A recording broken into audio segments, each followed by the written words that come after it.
Well, the heavy rain right now has moved into Pueblo West. Take a look at your Storm Tracker 13 live HD Doppler radar, and we have a pretty strong storm that's moving overhead right now. It's moving to the east at about 30 miles per hour, so Pueblo West getting hit pretty hard with that heavy rain right now. A lot of lightning in the area.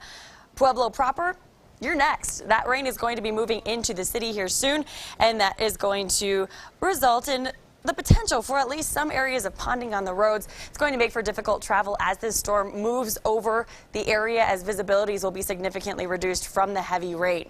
Again, this storm is pushing off toward the east at about 30 miles per hour. So Pueblo, it's going to move your way, and then Avondale, Boone, you guys are next as this storm continues to track toward the plains over the I-25 corridor.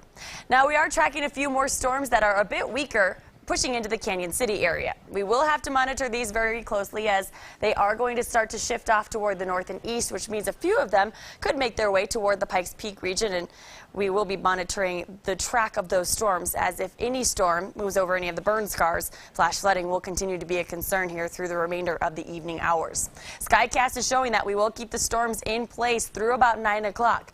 From 9 o'clock to midnight, everything is going to wind down. So just the next couple of hours will be the prime time for the storm development. So it could be a little active here as we round out your Friday.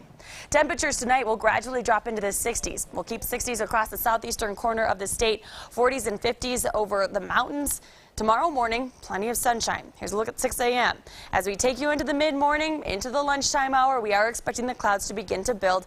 Very similar to the past couple of days. Storms will develop over the mountains first. Storms that do pop up tomorrow will be capable of producing heavy rain again, and they will continue sliding toward the east through the late afternoon and into the evening. So here's a look at 5 o'clock.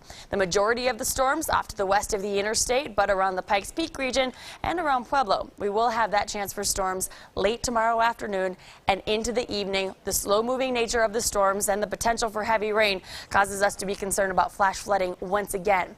Best time frame to get storms tomorrow, between 3 o'clock and 6 o'clock. So keep that in mind as you're planning your Saturday afternoon. Temperatures tomorrow are going to be hot again. We're expecting to be in the 80s and 90s along the interstate, 90s in triple digits across the plains, 60s and 70s for the high country.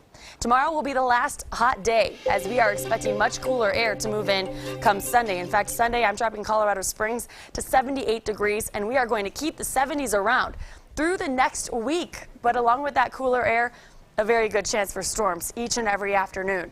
Sunday through Wednesday looks to be the most active, which means the highest potential for heavy rain-producing storms to move over the burn scars.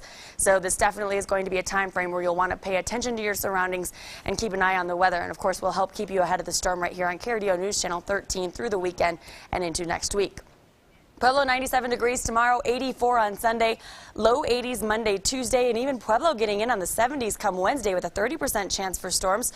And Canyon City, 95 degrees tomorrow, 83 on Sunday. Sunday will be the stormier and the cooler of the 2 weekend days. And Canyon City also dropping into the 70s come Wednesday before we gradually warm back up and dry out into the end of the work week next week. Teller County, 79 degrees tomorrow. We are tracking temperatures sticking around the 70s through Tuesday before Wednesday. We'll drop it into the 60s as yet another wave of cool air moves into the state. So everybody has been complaining about the heat. And it has been hot. Yep. But the good news is tomorrow the last day of that string of hot days, and then we get some cooler and stormier weather as we head into the second half of the weekend. And you didn't let Rob throw snowflakes into your forecast. Yes. No, I fixed the snowflakes. You fixed my mistake. Yes. Just blame me. If you could just leave my weather computers alone, Rob, I know, but you know how I'm always curious, and I like to track storms too, much like yourself. Everybody does. That's right. And people can look at all of our data on our mobile app and on our web page, and so you can be a storm tracker too. Everybody's a storm That's right. tracker. Well, we'll be right back.